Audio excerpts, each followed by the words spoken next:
Hi, and welcome to another episode of Being Surreal. And in this episode, we are going to talk about bribe, reward, and punishment.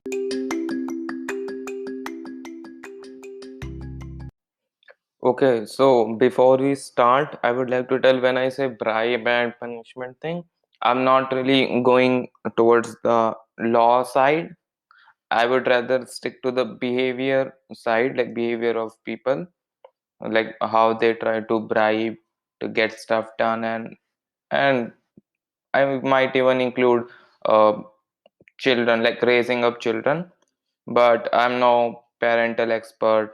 But as a child, and what I have noticed, I can like tell from what works and what doesn't. So when we say bribe, like most people just assume that bribe is just bad. Like it would be surely done for something bad, like you got caught on traffic light, you were jumping traffic light and a cop caught you, and now to get out of there you bribe him. But bribe is not limited to that. Bribe is something, uh, most Indian children have been bribed, and I'll tell you in what sense. Like most kids get bribed that if they score this much percentage in their exam, the parents would buy them this, and if they scored this, the parents would buy them this. Like there's a proper range or something, that between this range you'll get this, between this you'll get this, and it's pretty common. Thankfully, I didn't go through this. Like my parents never bribed me or anything. They were never like that if you get this much percentage you would get this or anything. I was never bribed. But there was this one time, I think it was around the time that Bang Bang movie got released. I don't remember the exact year, but it was around that time because I read a Quora answer on that Rubik's Cube that was in the movie, which gets opened after you finish solving the cube. So, like, I saw that, and that was an actual cube, and I found the Amazon link to that. And so I sent it to my uncle, who was kind of persistent that I should start solving cube because it's not really that hard and it is fun. But at that time I was kind of skeptic about it. Like I wasn't really in the mood of learning to solve 3 into 3 Rubik's cube. Like I could solve one side, but I thought solving all 6 sides would be kind of difficult, and I didn't want to learn that. So what I did was I sent him the link, and I was like that if you want me to learn how to solve Rubik's cube, uh, you can buy me this, and inside you can keep some gift or something, and like then give it to me, and then I'll learn how to solve it just to get that gift. And thankfully he denied. Yeah, he denied my childish request, and he was like, I won't bribe you to learn this. Like if you want to learn on your own, then fine, go ahead, I can buy you a Rubik's cube, normal one. But if you like want me to bribe you or something, I won't buy you. At that time I was kind of disappointed. Like I didn't throw a temper tantrum or something, but I was kind of disappointed. I was like, damn, I could have got that, and maybe then I would have learned Rubik's cube, but I didn't. And yeah, by the way, I did later on learn to solve Rubik's cube, and I got pretty fast at it. And to be honest, it's really easy. If I have got that Rubik's cube, I might not have learned to solve it, and because I think I might probably not have learned to solve that, and would have just followed some procedure or something online and do that. And I think that's because I would be bribing myself and instead of my own curiosity. But later on, when I learned in 11th class, I learned it because I was really curious about it, and that's when I learned, and I got real fast at it. Like I could solve it under 40 seconds flex, but perfectly fine. Like when kids get bribe, not just for exam, bribe is pretty common. They even get a bribe to do normal stuff, like pretty normal stuff, like finish your vegetables and only then you'll get ice cream. Finish your work, then I'll buy you a packet of chips. And I think that's just absurd.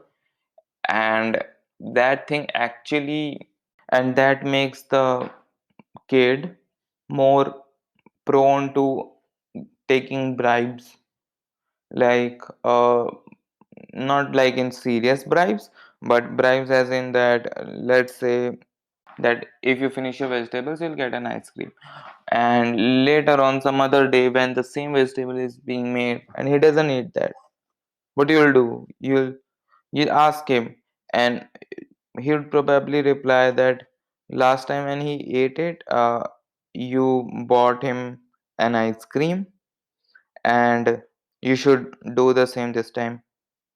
And eventually it will become a habit, and a bad habit though. For them it would be like, last time I was given this, you have to give me this time too, or otherwise I don't do it. So that's pretty bad habit if you ask my opinion. And then there's punishment. But like punishment is when you don't do good thing and you get punished. So like, usually there are two ways of punishment, and they are like corporal punishment or incorporeal punishment. So corporal punishment is basically your physical punishment, like when you get slapped or pinched or something or whatever. Like, and I think corporal punishment are pretty common in India. Like children do get slapped and stuff by their parents. Like even I have even from my teachers too, and it's pretty common. Corporal punishments are pretty common, but there are some places like I was reading this article long time back. I think it was in like it was 3 to 4 years ago. So I was reading that article, and then I came to know that like I think it was China, not sure though, not pointing any fingers, but maybe it was China, not sure. So the schools there are like really harsh, and they give really harsh corporal punishment, like, and it's borderline torture, to be honest. Like, they used to like make them sit on peas with their knees like bent, like those the way Ninja Hattori sits in his cartoon.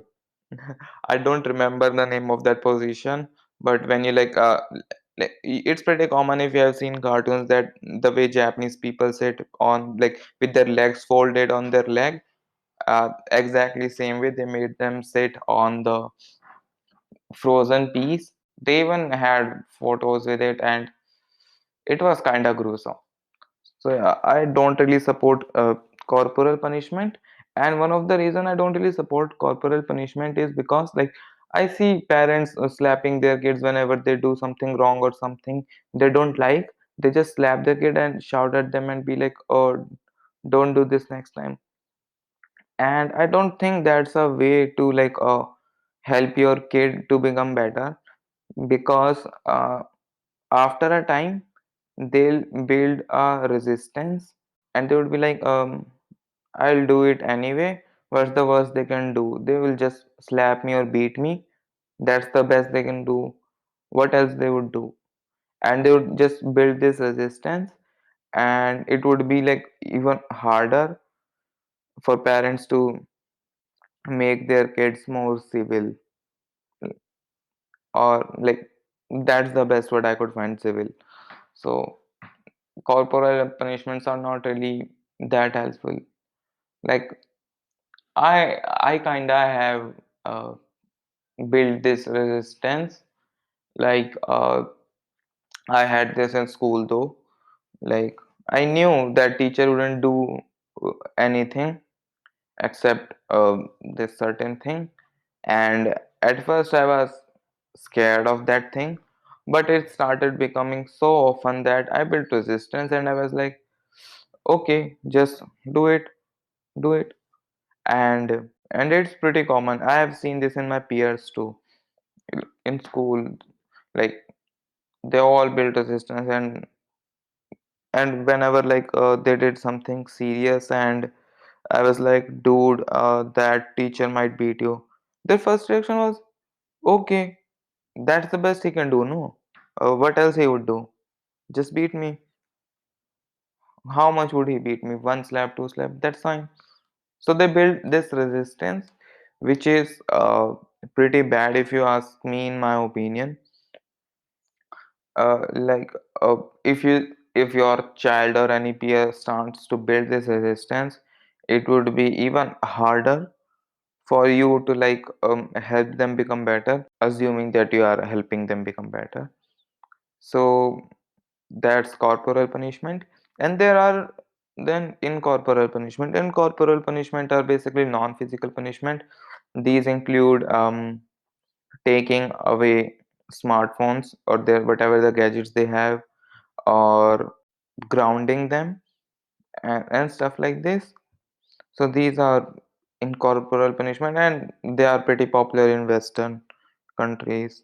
Like I don't really like Western culture, but this is one thing that I appreciate, that they use incorporeal punishment. Like they ground their kids if they do something bad. They don't slap them and stuff. They just ground them, take away their smartphones or whatever gadgets they have, and then they just let them be for a while. And I think incorporeal punishments are bit better because you aren't really doing anything physical to them. So that's one plus point. And like if you are taking away their gadgets and they have proper time to think, they might even think about why did this happen, and what they could have done instead, so they didn't had to get grounded or something. So incorporate punishment in better in that way. And like I have a cousin, he's a 4 year old, and whenever he throws a temper tantrum, most people like relatives usually just tell him to calm down and calm down, but he doesn't. And like, let's say he's asking for phone, and then like usually his mom or grand just give their phone to him, and he just happily starts using his phone. And I don't think that's a good way to calm down your children. Like it's pretty common, I have seen a lot of parents do that. Like if their kids are really jolly and running around and having fun creating chaos, what parents do is they just give them their smartphones and let them watch their YouTube or something, and then the children quietly sit down at one place and gets mesmerized in the phone. But that's a bad way to raise children. Like I said earlier, I'm no parenting expert, but as a child who has like experienced stuff and observed things around me, I can tell you from my experience. And this thing not just works on children, but even on peers. And funnily enough, this thing even works on pets. Like, but like bribe doesn't really work on them, but punishment and reward do. So let's go to the part of the reward. And reward is basically when like your child or your partner does something good, and out of happiness you reward him. And rewarding is a good system to like inculcate good habits in children and pets and even peers. So there is this thing, it's called positive reinforcement, which means giving something to the person when they perform the desired action, like what you wanted them to do and they did that. So you reward, and then they associate that action that the more they would do and behave like that way, the more uh, they would get reward. And it helps in like, so positive reinforcement is a great way to like inculcate good habits. Like let's say your kid scored really good or more than you expected and more than like he was expecting, and or maybe he scored and he's just sad. You reward him and let him know that it's perfectly fine and it's a good habit. They did their best and they should keep doing this and they should work hard. You give them reward and you positively reinforce them. Like well, you can do a Google search about positive reinforcement and there would be videos around it. But there's a movie example you can see, and not exactly movie, a TV series though. But like just search. I saw it on The Big Bang Theory. So in that episode, what happens is Sheldon gives chocolate to Penny every time she does something good, and which Sheldon actually likes, so that she won't go on and be the annoying self, which like, according to Sheldon, of course. So whenever she does something good, he just gives her a chocolate, and that thing started to work. But of course it was a TV series, but that thing does work, and you'll probably find a lot of videos around it. So I think that if you are like raising children or maybe creating good habits or something with your in your peers or maybe your juniors, the best way you can do it is use reward and punishment. Avoid bribe as much as you can, because bribe is kind of addictive and they would want more and more of that sort. And so I would just wrap up the episode now. And I think that while that avoid bribe as much as you can and just stick to reward and punishment. Just and while giving punishment, don't go really harsh. Like I have seen parents slapping their kids just for very trivial things and shouting brutally at them. And don't do that. Like you won't probably do it now because you don't really have kids. Like most of my viewers don't really have kids, but I think you might be having cousins who are pretty young, younger than you maybe. Then don't do this and avoid as much as you can. Avoid corporal punishment, stick to incorporeal. And one of the good way is like when they are creating tantrum, they are creating tantrum just because they want attention. That's why they are creating that tantrum. They don't really have any other meaning. So what you do is you just ignore them, and trust me, it works. They would at first get restless and would be like, oh, just give me more attention, just give me more attention. But after a while, when they notice that you are not really paying them any attention, they would just sit down calmly and be like, okay, fine. And that's how you usually deals with tantrums. And that's how I deal when my cousin throws temper tantrums.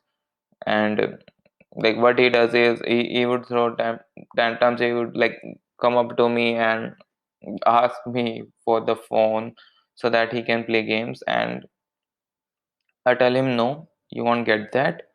So he throws tantrums and then he goes to every other relative in the house and he's like, oh, give me phone, give me phone. And I'm like, no, no one would give you. If you want to play, sure, go on and play, but not on phone. So ignoring really helps in that. And that is it for today. So see you next time. Thank you.